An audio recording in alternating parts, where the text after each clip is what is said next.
So today we talk about the trapped ion, right? So let me remind you again.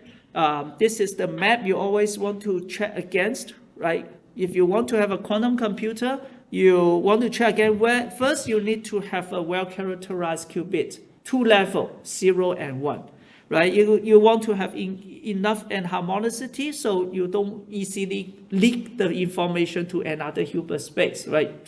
2, 3, 4. You want to be able to initialize it quickly because many quantum computing algorithms need a lot of initialization, right? It needs to be long enough in terms of in terms of coherence time so that you can have enough computation. And then of course, then you need to have the gate, a set of universal quantum gates. Some of the 1 qubit gates, for example, sometimes they say Hadamard gates plus the T gate that can form it, and then plus 1 entanglement gate, right? C0 gate, I-swap gate, control phase shift gates, one of them. And we already showed that earlier, they kind of equivalent to each other, right?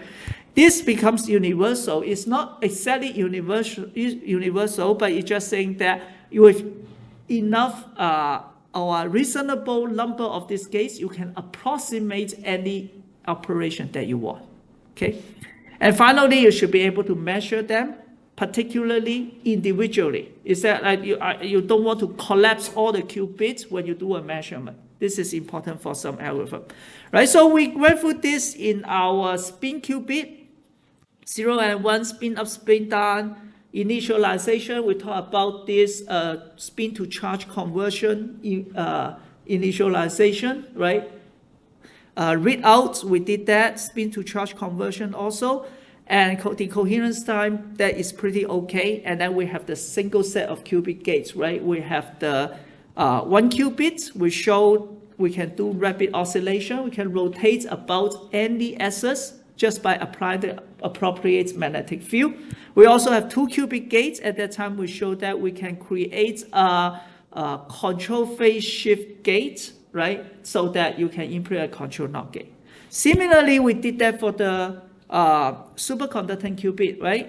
We have two states. One is the 0 and 1, 0 and 1 extra Cooper pair. And it has enough enharmonicity because we use Josephson junction as a non-linear inductor. And then we actually did not talk about initialization. Actually, I kind of skipped. But initialization is very easy. What you do is you measure it. If it is 0, then it is there. If it is 1, then you apply a pi pulse to rotate it to 1. So this is also pretty fast. This is so-called active reset. Another possibility is called passive reset. You just wait it for a long time, so they will all decay. But that takes a long time, which is not good, right? This is for superconducting qubit. For the coherence time is about 100 microseconds, right? T2 may be 20, 50 microseconds. It does has a universal quantum gate. Again, we prove it, right, by biasing the charge qubit to a gate, and then we apply the correct gate bias. Then we will be able to create a fictitious magnetic field in the z direction. It can do the Lamarck precession. It also can do the rapid oscillation if you have the correct small signal, right? And measurement, we also spend a lot of time to talk about measurement. Again, it's coupled to a resonator, and then you apply a pulse, and then just look at the IQ plot, right? Which is what you're doing now to maximize the cross curve between the qubit and the resonator. When the qubit is 0, your resonator has 1 resonance frequency. When it is 1, you have another resonance frequency. Right? So this literally as a review, right? Now then, I want to do the trapped ions. Then what is that? We need to go through this process again. Do we have the 0 and 1 state? So last time I told you that it's very common to use the ytterbium 177. Means it has ytterbium has a 17 proton, so you have 101 neutron, and this is the electronic configuration. Again, I remind you that You have different principal quantum number in an atom, n equal 1, n equal 2, n equal to 3. In each quantum number, you can have the azimuthal quantum number, which is from 0 to n minus 1, right? So, and they are labeled as S, P, D, F, G, keep going, right? And so here, particularly, we show you that this ytterbium is, of course, is a complete field Sion, which is stable. And then in additional to that, we have 14 electrons at the 4f orbital. 4f is capital, is n equal to 1. And then this one has the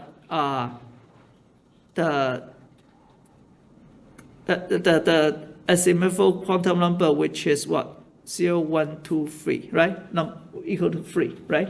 And then you have also 6s2. So this is a completely field also. And so it looks like a metal with 2 extra electrons. Then what we're using is that we ionize it, take away 1 electron, and then you get to this configuration. So, okay? Okay, so now, but which level are we using? So I try to remind you that in an atomic structure, we have so-called atomic spectrum, we have so-called fine structure, right? Which indicates the change of the energy level due to the interaction between the magnetic moment of the electron and the angular momentum of the electron itself. Angular moment, I'm sorry. Sorry, it should be angular momentum. Angular momentum. Okay, so if you have learned solid-state physics, this is just like the spin-orbital coupling. Spin, the electron is spinning, so it has magnetic moment. And then the electron is rotating, it has an angular momentum, which create a magnetic field. So its magnetic field interact is orbital moment induced magnetic field interact with its own spin. So then you have the Hamiltonian mu dot B. Make sense? That's why this is called spin-orbit coupling. It's a type of spin-orbit coupling, which in solid-state physics, we use it a lot. When you try to calculate the band structure of silicon, you will find that at the hole, the valence band, you have this heavy hole, light hole, and then they have a spin-orbit, SO spin-orbit coupling splitting of the in the valence band. Have you heard about this spin-orbit coupling from somewhere else? Good. Okay, yeah, so they give you a change of the energy. But this is not the one that we use. What we are using is an even finer splitting called the hyperfine structure. So what is the hyperfine structure? You see the word hyperfine means that it is even finer, right? It's even smaller. This is due to the electromagnetic multiple, right? Instead of dipole, it's multiple.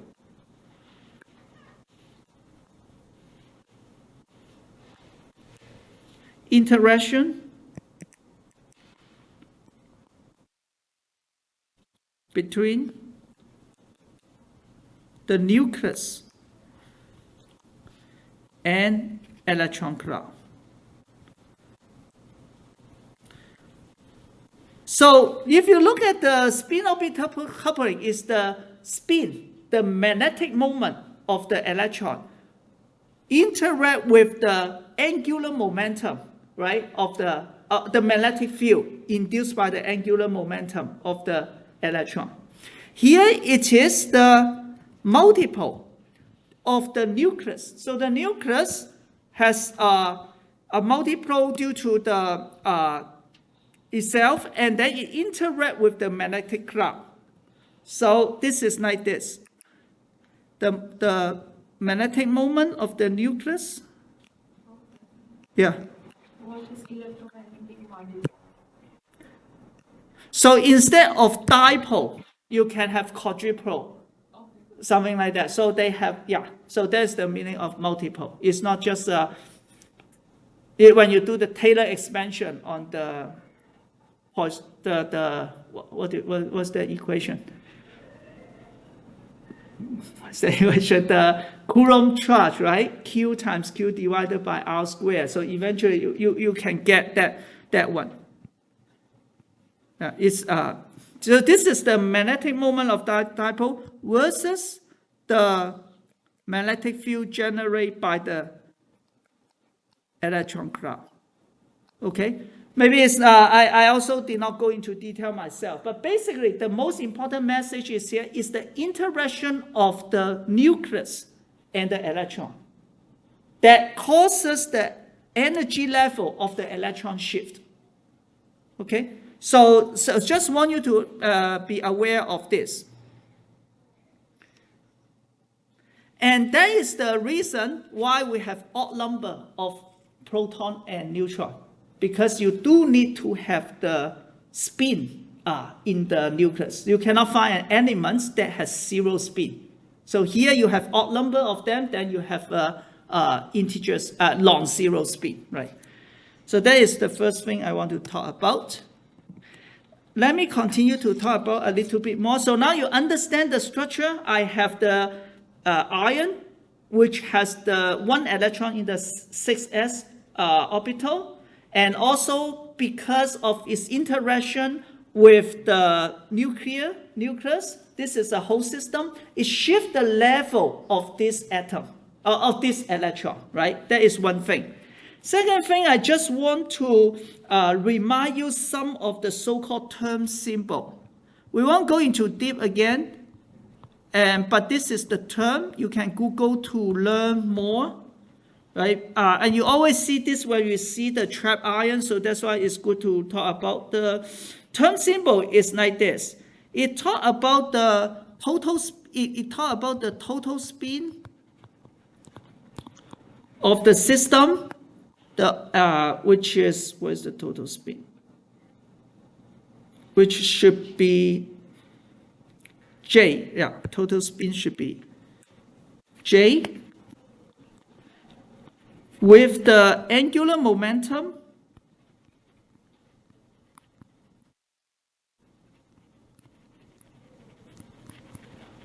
which is L. And then you also have the spin quantum number of the electron,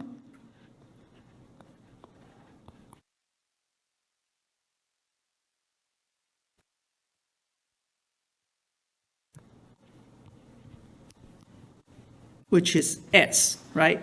So here is that if we assume the so-called LS coupling, right, which we learn in quantum mechanics, but if you cannot follow, you don't exactly understand why, ignore it. All I want you to know is that you will see this three symbol, L, S, and J in the notation, right? Here we assume so-called LS coupling. It's just that the system, if under this assumption, your L, S, and J are all good quantum numbers.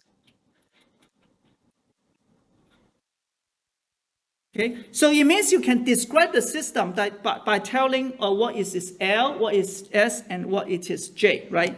So in this case, if I have a symbol, right? For example, let's say I use L, and then I say 2S plus 1, and then with J, right? So this is to describe the quantum state of an electron in the system.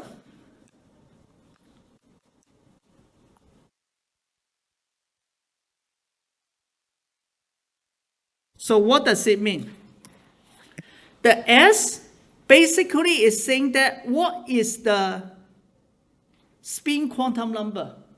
For example, what is the net spin quantum number, whether it's 0, half, or negative 1/2? The L is let's go to L. Yeah, L. L is the total angular momentum. It's talking about the electron's angular momentum quantum number. Okay, and J is the total angular momentum. S and J, right? S and L, they add together will become J. But they are not exactly just equal because you have a choice to choose different quantum number for a given J because that only add up to the maximum. But then you can choose the range if you learned about this angular momentum before. But here, I don't want to go to this. I don't want you to get confused. The only thing that I say here is this. I want you to try this. If I say it is at a state of 2s 1/2, what does it mean? You compare to this. Now, do not get confused, right? I call this s. It's just that when its spin is s. When 2s plus 1 equal to 2, what is the meaning of s? What is s then? 1/2, right? It means if my s is 1/2, then 2 times 1/2 plus 1 equal to 2. That means the spin of this electron is 1/2. How about the states? What is L? L is S in this case, but S refers to SPDF. It's just a quantum number. So this S is basically means this is 0, right? Because you start from, so it has 0 angular momentum. Do you get it? Why it is 0, right? So this is related to this. When you have this quantum number SPDF, right? This is like saying that this is 0.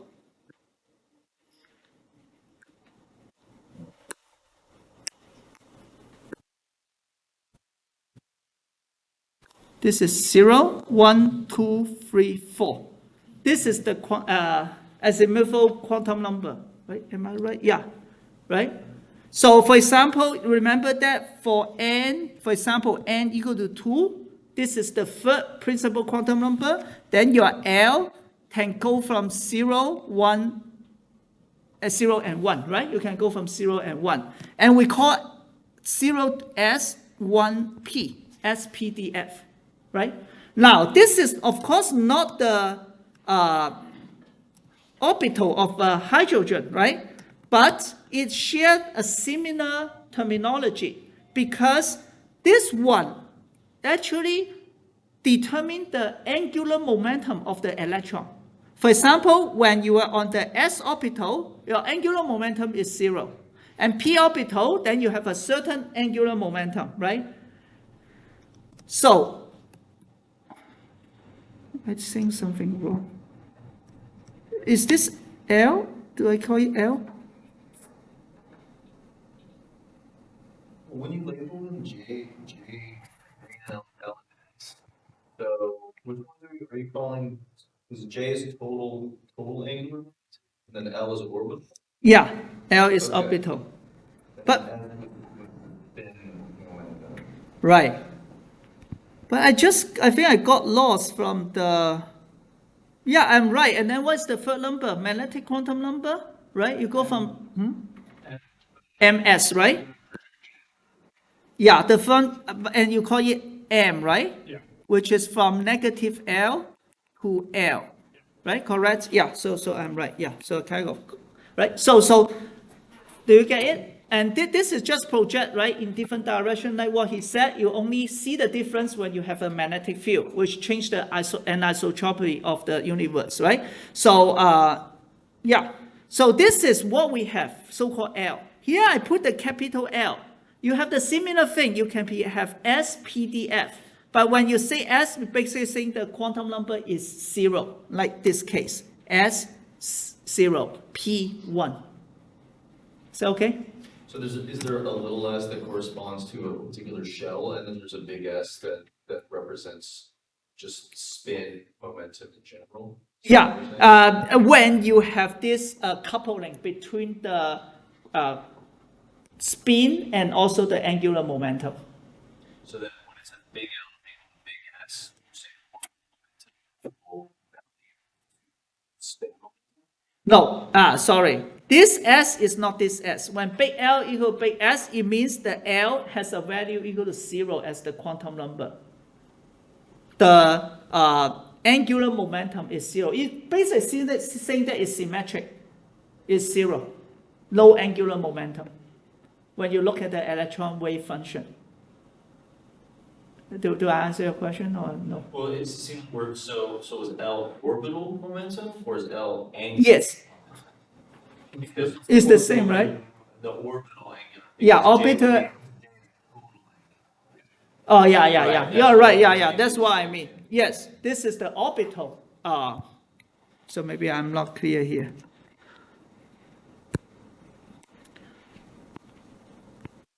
Orbital angular momentum, right? And J is the total angular momentum. I should not say total. I'm sorry. It should not be total. Total angular should be total angular. Now it's clear now, right? Sorry for that. Yeah. So here you just say the orbital angular momentum is 0. Okay. How about what is L or what is J in this case? 1/2. Thank you. Yeah, I know this is easy for you. 1/2, right? Which makes sense because this is just the exact value 1/2, and this is 0, and then you can go from L plus S to L minus S if you remember the angular momentum addition to get the J, right? But anyway, so in this particular case, J equal to 1/2. Okay? Yeah. What is capital E? Where capital E? Spin quantum, why do I put E? I mean electron, sorry. I don't know why I put capital E. And S can only be plus or minus 1/2, correct? Yes, because we're talking about one electron, yeah. And 0. No, Yeah, plus yeah. or minus, no 0, sorry, yeah. Okay, so I'm actually not good at this spectrum and term symbol. Actually, all those chemists, they know much better. I introduced this, the only purpose is not going to test you in any place.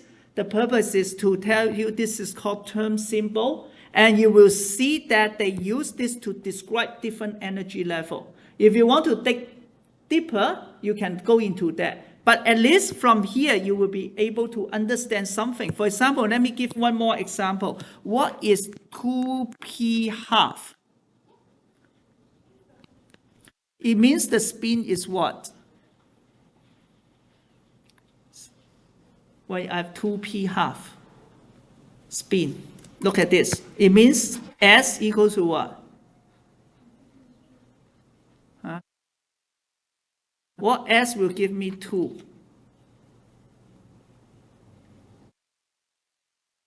2S plus 1 equal to 2. What should be S? 1/2 is the same, right? Still, it is spin half. Okay? And then now I have L equal to P. Then its quantum number is what? Again, if you forgot, SPDF, right? 0, 1, 2, 3. So what is P? 1. Yeah, so this one is like, it does have the angular momentum, so it's not symmetric in the space, right? And then how about here, you have half J equal to half, right? So you see that from this state to this state, basically you are going from the S orbital to a P orbital. Very similar to going from here S to P, right? And if you remember, the energy should not have any change, right? If there's no external magnetic field, if you don't consider anything for hydrogen orbital, hydrogen molecule, hydrogen atom, if you only have one electron, all the electron have the same energy on the same end, right? Because it's always something negative 13 eV divided by n squared. I don't know if remember that, or maybe I'm even wrong, right? But now they are different because of the spin, the fine structure, right? Because I do have a lot of electron cloud there, and I have the interaction with them. So S and P does have different energy. And that's in Eutropium, you have two levels, one S0 and one P1. Oh, interesting. I thought I was using the right. So maybe we can take a look here, right? In this case, the S is 0, low spin, right, for this level. And this is also low spin. And then, but the point is I go from S to P, right? You have a question? Yeah, so J is, the total is L plus S, right? So Yeah. wouldn't it be 3S? No, J can take any value. So that is, you go back to, have you learned the addition of in quantum mechanics, right? You have this LS coupling. Oh, I forgot how to do the decomposition.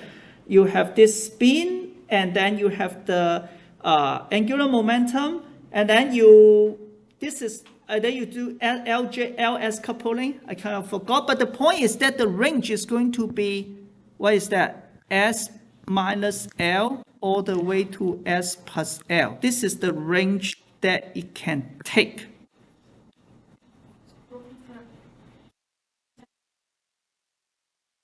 J is the total angular momentum quantum number. So why aren't we adding this S plus T? That's what I'm trying to answer him, right? You actually, it's not just add them, it's not classical mechanics. It's not where this is half and this is 1. You cannot just add them. It actually can take all these possible value. I forgot how to explain, but just go back to J.J. Sakura in his book, right? Or anything there about this additional of angular momentum. Not additional, I mean the spin and also the angular moment, how they add together. The range you can take is actually S minus L absolute value all to S plus L absolute value. Okay, so it can be any of this. So this 1/2, what is the maximum? The maximum is half, and then the minimum is also half, actually. No, the maximum is 2/3, and the minimum is half. And in this particular energy level, it is 1/2.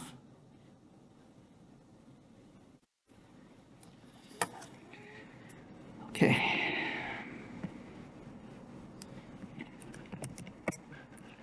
I forgot all this, right? What do you call? What is the Gauge-Gordon? What is it? GC coefficient,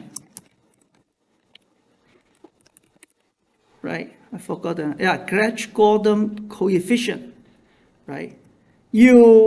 When you add them together,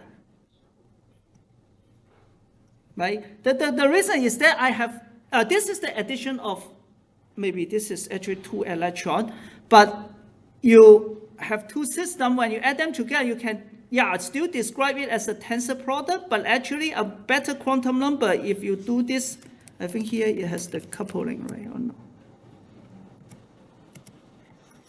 I don't know. Yeah. It's a total. Yeah, here, right? So the total angular momentum is going to be the possibilities. The number will be between these two numbers. You just go through the math. I'm sorry to be fair, have not touched this for a long time. But if you just go through the math, find the eigenvalue, you will see that it can take this value between them, right? And how to find those? How to find it? Then you have this CG coefficient to add them up. Yeah. But don't worry about this. I know this is maybe the only thing I can tell you is that you trust me, it is not just adding, because we're talking about the quantum number. We're not saying that this one has this momentum right away, okay?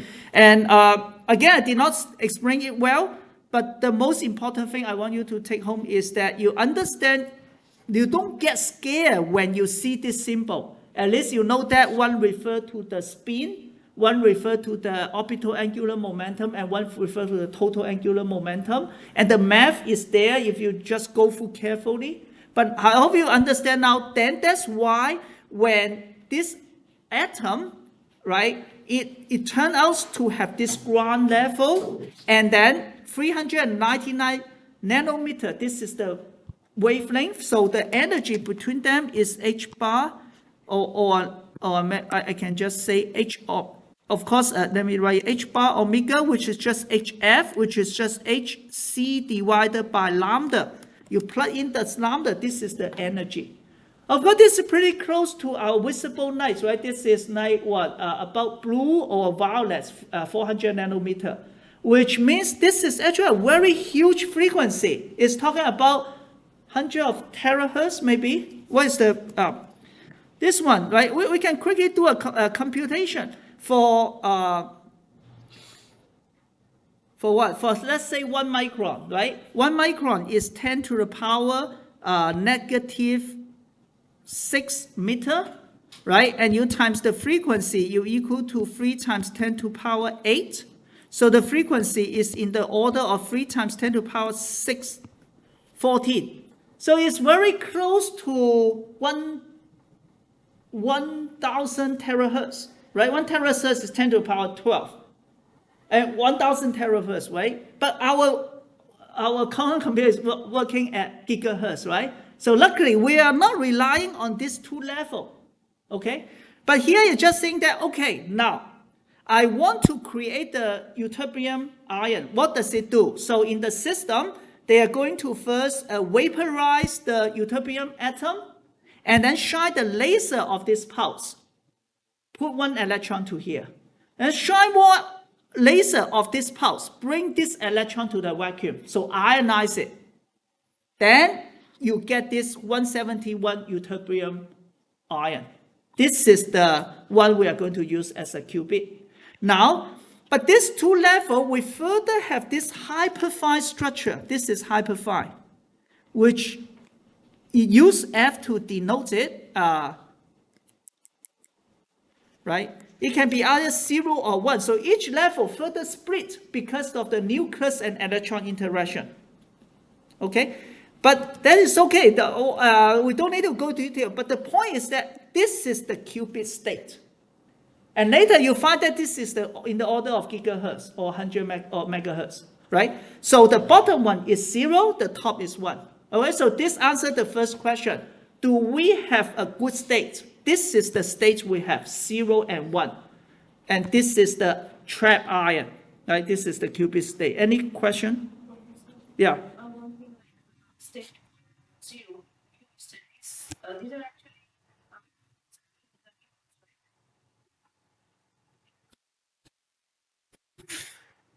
This is more like energy diagram, right? In terms of position, is it closer to the nucleus? Maybe, probably, because when it's closer, then you have a larger energy to ionize, probably, right? But I don't know. Probably. But this is like 170 electrons, so a little bit complicated. You also get screening from this. But yeah, it should be closer. I don't know, but should be closer. Because you're closer, that's why it's more difficult to ionize, right? In that sense. I think so, yeah. Why did they use such a large diagram compared to other ones? Oh, what? I cannot answer clearly, but the point is that they have this hyperfine structure.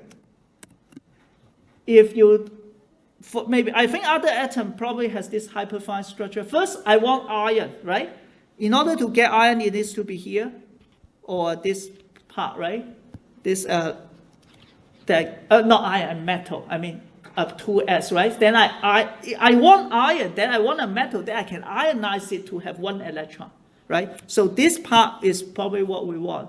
And turn out that I think it might be also related to this 14F, that you form the cloud, you actually kind of protect it from the noise from outside, because you do need to interact with the nuclear spin to have this hyperfine structure. But I don't know the exact reason.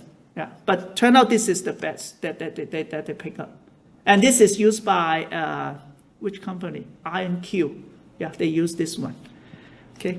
And so the state between the s orbital and the p orbital is like the energy is like terahertz, is that right? But then Yeah. between the 2 s's, is just bigger. Yes, correct. So here is terahertz and here is in gigahertz, correct. So that's why I use hyperfine structure. That is what we are using, okay?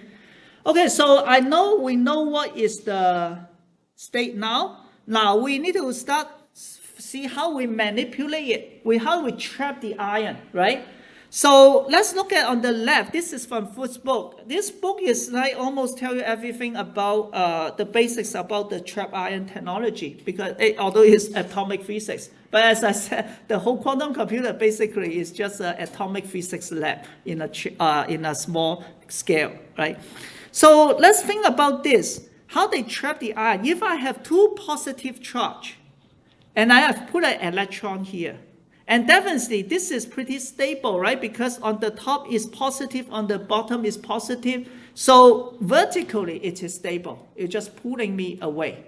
But however, it can just leave here because this is just like a saddle point, right? So here it shows the potential profile. This may be the top, this is the bottom, right? And then this might have the lowest energy, but it can drop to the other side. Now, theoretically, it is very difficult. I think you cannot form a trap by using the charge. You will prove that it's impossible, right? Can I just form a potential well so that my electron is at the bottom of the well and then sit there quietly not moving? I think theoretically you cannot do that. You just try to prove it. I think it is proved in this book. But what can you do? Now, what we are saying is that while you cannot do that, but you can actually come up with this idea of rotating the field. If I put a ball here, and then I keep rotating this saddle, you can imagine when you try to drop down, maybe you're rotating fast enough, then it will see the positive charge here, right? Then you won't drop down. But you may wobble a little bit. If you do it right, you can keep the trap at this point. It is moving, it is wobbling, and even it has some so-called micro oscillation, micro motion, right? But you can keep it at that point. And that is how we trap the ion in the space. In a trap ion quantum computer, you actually really have the ion standing in vacuum, folding in 3D. It's not touching anything. And that's why it has a long coherence time, right? Otherwise, ion is going to react with anything if you let it touch to the solid, right? So how do we do this electrically? They use this so-called Paul trap, right? So that is the idea.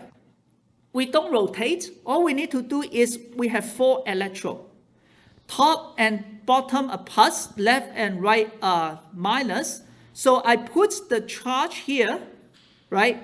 And then we keep oscillating. Now this is plus, minus, and then we have minus, plus. Then the result is just like these rotating saddles, right? And then you will be able to keep it. Now, if you go to Foot's book, it derives for you all the condition or whatever, right? So you just trust it. And so what do we do in a trap ion? Look at this. I have this row. And each of these rows are connected to, you see, I have an AC charge. So when this is positive, this is negative, right? Because this is negative terminal connected to the other 2 rows, right? When this is negative, then this is positive, right? So you can see the top and this top and bottom one, right? These 2 are connected, and then these 2 are connected. Right? So with this, I put an ion. This is an ion. These are the trap ion. Inside. Then, of course, there's gravitational force, but turn out to be negligible. The gravitational force on an atom is negligible. It's just like in the space. Then you keep trapping it here. It won't flow to anywhere in the space. And then at the tip, you also have 2 electrode at positive. And this will confine the atom inside. So you actually form an array of atoms. And by definition, this is a crystal. Think about what is a crystal. Crystal is just that you put the atom together, right, in a periodic manner.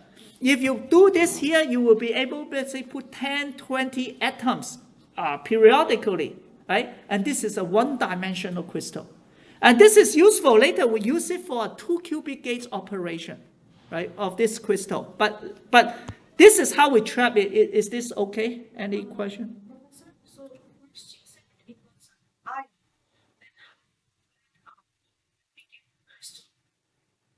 No, so-called crystal. What is a crystal? Yeah, I know.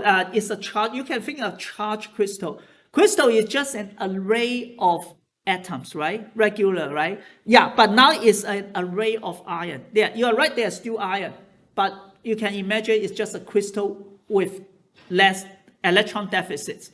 Yeah, so it's still a crystal. Yeah, lattice. I should say lattice. Yeah. Huh?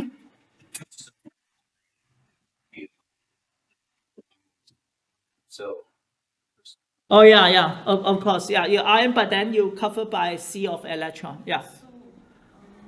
So each of these iron does it represent one qubit? Yes. Each ion is 1 qubit. Correct.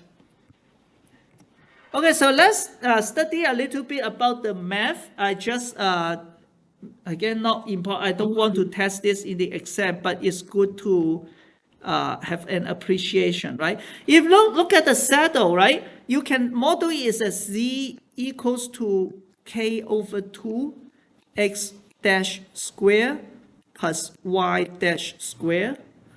Okay, this is easy to understand because when I'm talking about this is maybe z, this is x, and this is y, right? And then its height is modeled by this one, okay? But here I have dash because I want to say it is rotating. It is a rotating saddle.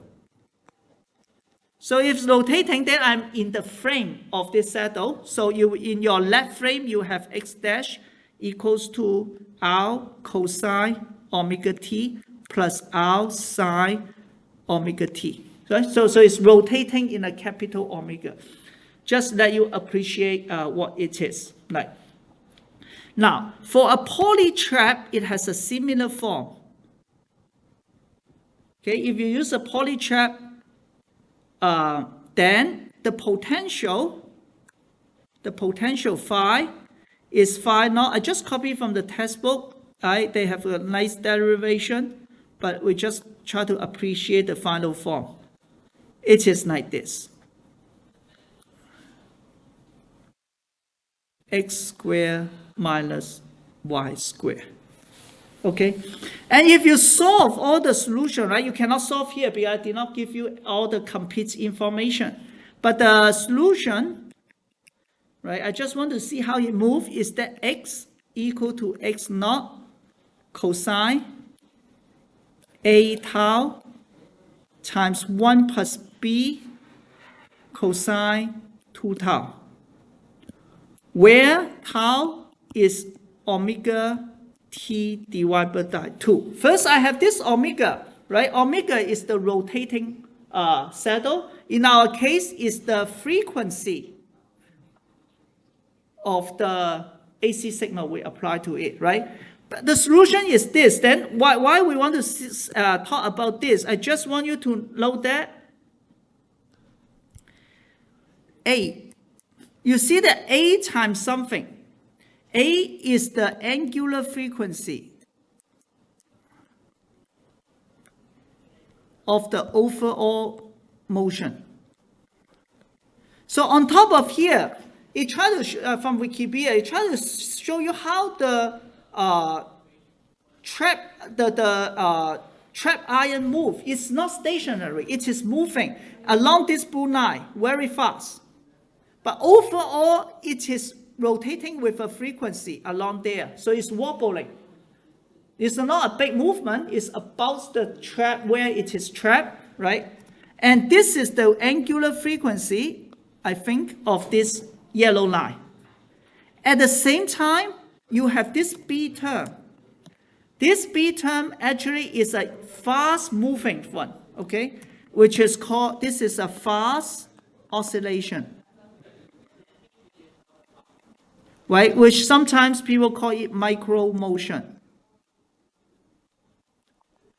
So the ion is not really moving in this circle. It actually is like oscillating across this circle back and forth. And this has this beta. That's the only thing I want you to know. So you just know that when you trap the ion, it doesn't just stay there because it cannot. And we actually, because we're doing the AC electric field, so it rotating about the point and also with this micro movement. But they are so small, so we can treat it as a stationary. But I guess eventually when you go to higher order study, probably you will see that this will have some effect, right? So that is what I want to say. Is that okay? Any questions? Both are considered too small, not just B, but A as well, this movement. A is also small. It's much, yeah.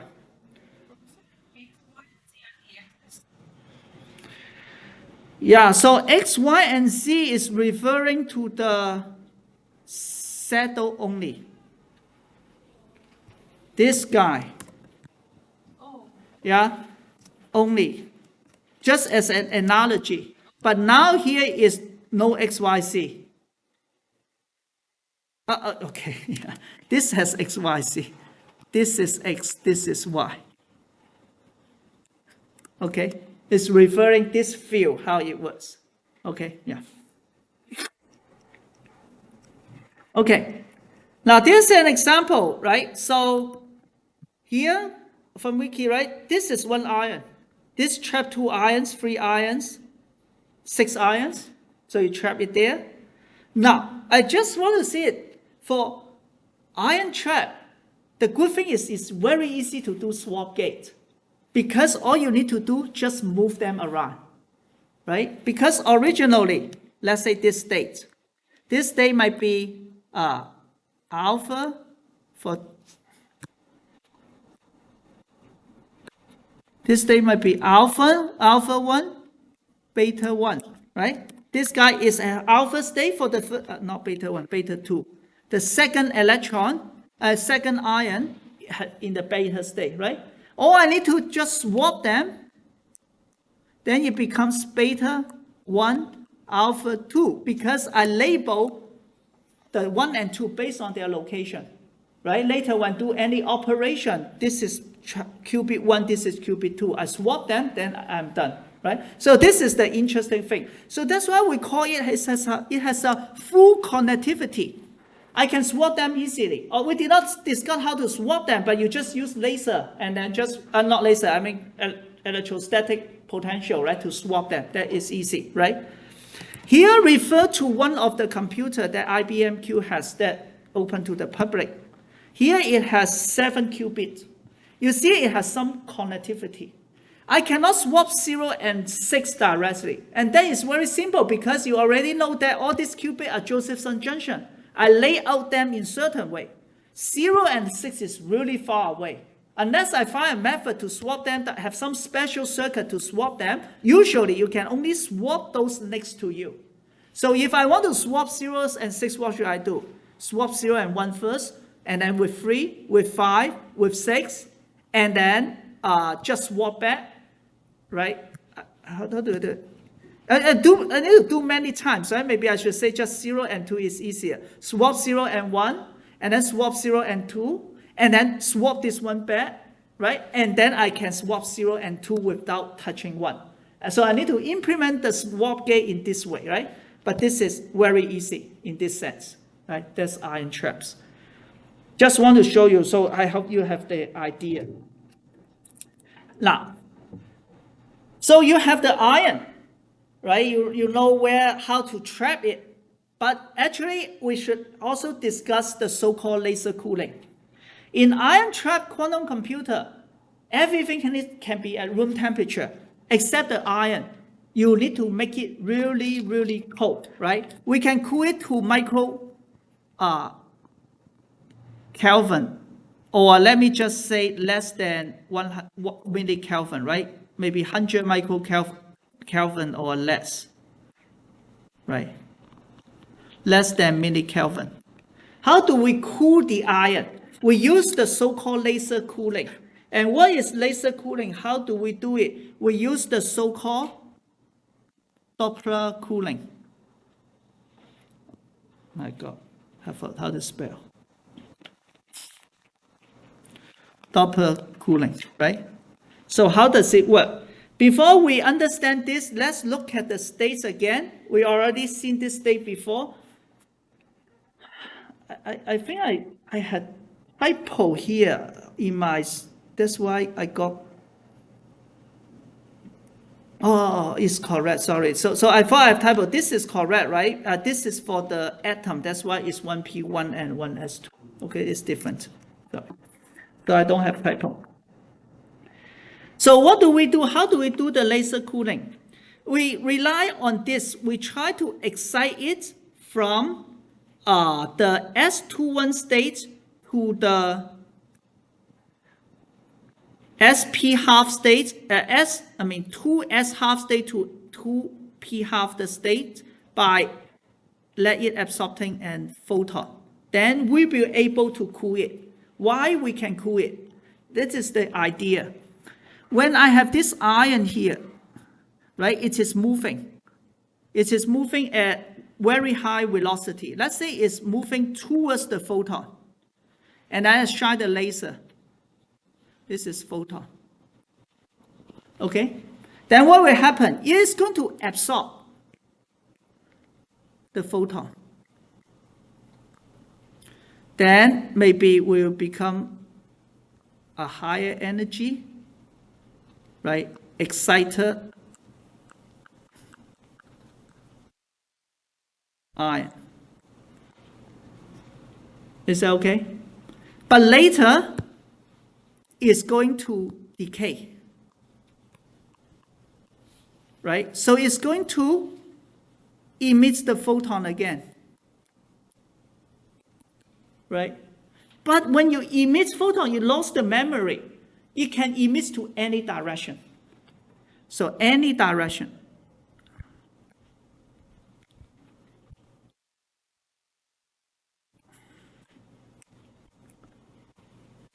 It emits to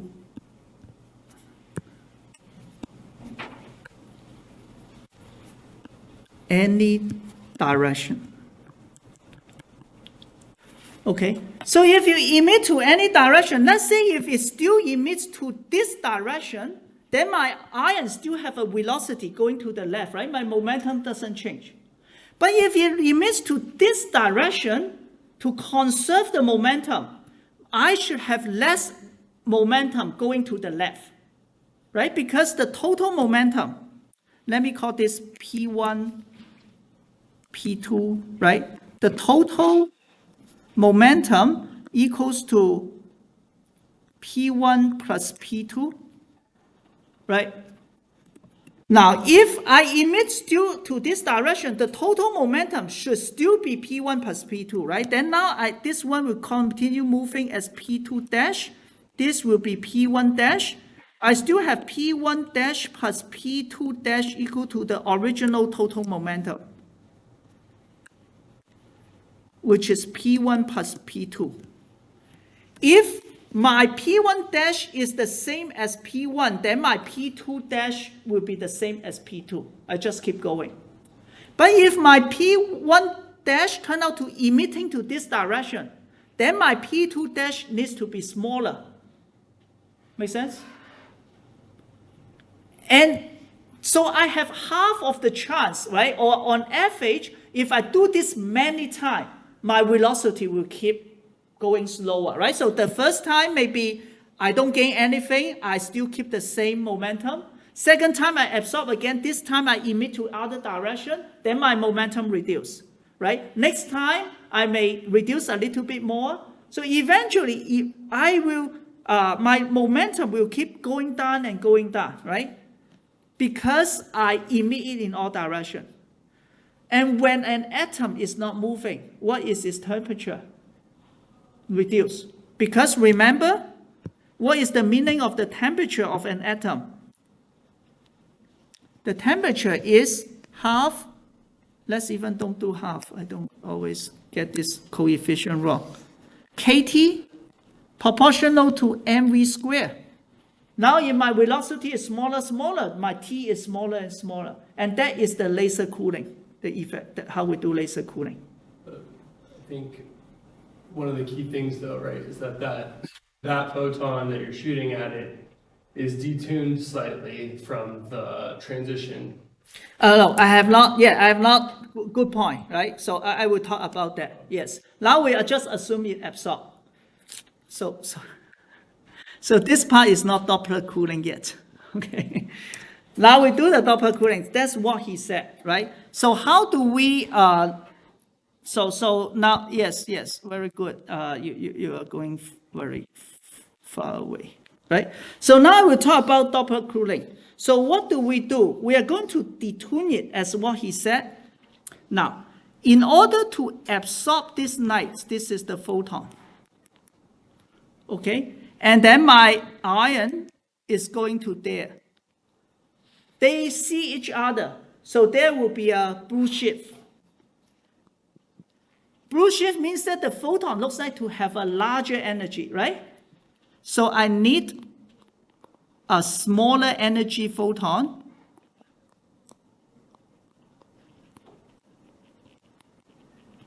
I need a smaller energy photon so it can absorb.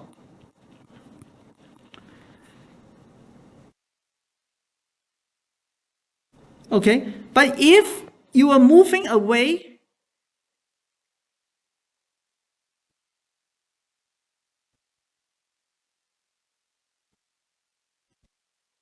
then you need a larger energy photon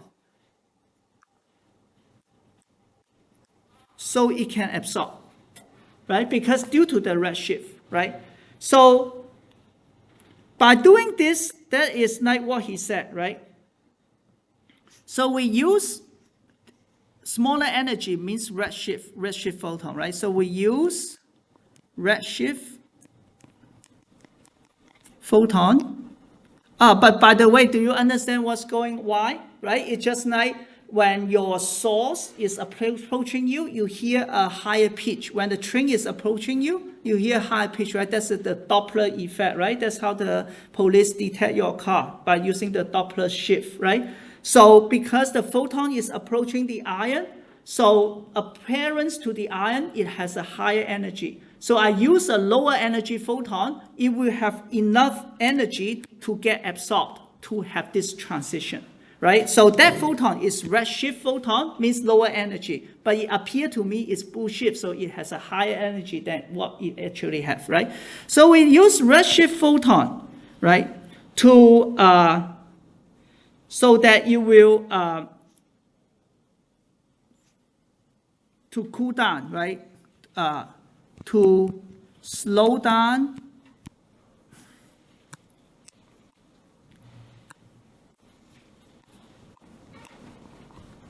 the atoms, the ion.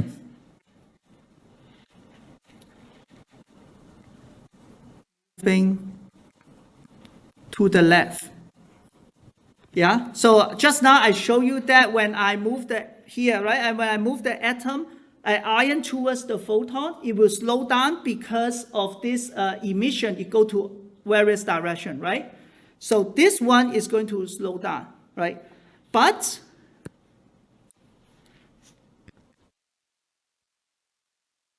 for the same redshift photon, it won't be absorbed by the ion moving to the right. Right, because I'm moving away and you have a small energy, I even see more redshift, then I cannot absorb it, right? So by doing this, I will put the laser beam in this direction. Any photon going to, any ion going to this direction will be cooled down. And I do the same thing, another laser on the opposite direction, so that any ion going to that direction will be cooled down. And the ion are just randomly moving around. I have that in the all 6 direction. Then eventually I will cool down everything, right? So again, you only excite the pump raiser. Again, you add this 811 terahertz laser. So I have a trap ion here. I shoot the laser to it with this frequency, right? If it's at one state, it's going to excite. If it is at one state, it's going to excite. How do you spell excite? EX, right? Excited to 2p half F equal to 0, right? But if it is 0, nothing happens. Because it cannot absorb the laser beam, right? The photon, the energy is not enough from F0 to here, okay? And if that is the case, what will happen? If it is 1, it will decay because I excite it successfully, right? And then emits photon. Okay? But if it is 0, again, nothing happened because you did not excite it, then it's not going to emit any photon. So, if there is photon emission,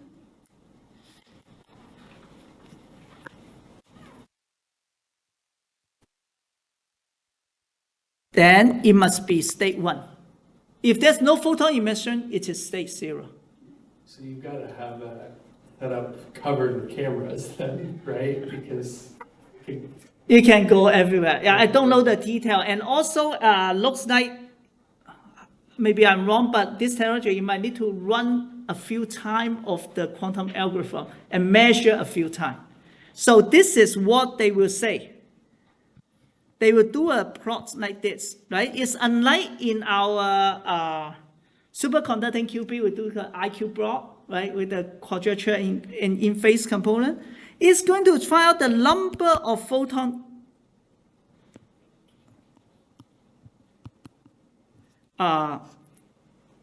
emitted within the measurement time, within certain time. So for example, I want to wait for 10 microseconds, right?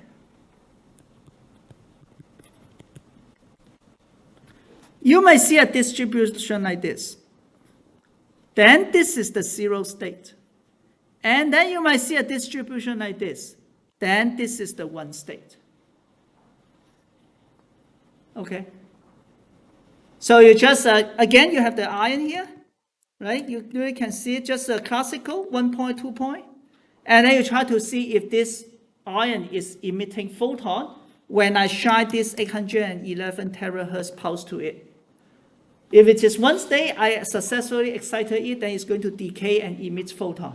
If it is 0 state, it does not absorb anything, then it's not going to emit. That's how we do the measurement. Okay?